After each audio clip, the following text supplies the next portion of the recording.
Why was idolatry so attractive to the Israelites? Several factors were involved, but today I want to highlight 3 factors that led them to idolatry. The Israelites were surrounded by pagan nations who believed that the worship of several gods was superior to the worship of a single God. In other words, more is better. God's people were influenced by these nations and they constantly imitated them instead of obeying God's command to keep themselves holy and separate from them.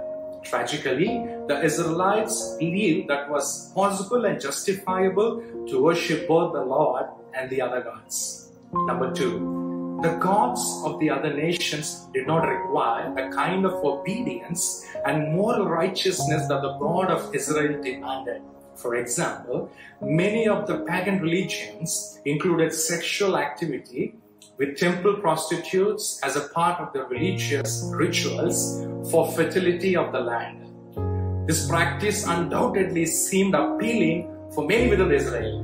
God, on the other hand, required His people to obey the high moral standards as defined in His law in order to maintain a saving relationship with them.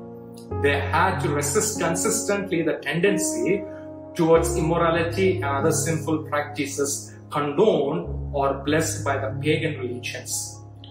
Number 3, because of the demonic character of idols, idolatry at times produced genuine and demonstrable results for those who worship idols.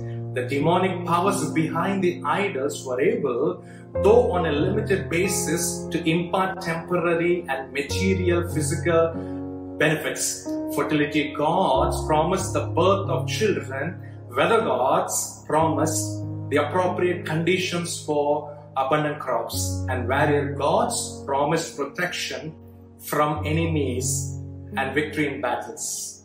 Such promises and benefits were attractive to the Israelites, and for this reason, many were willing to worship these idols.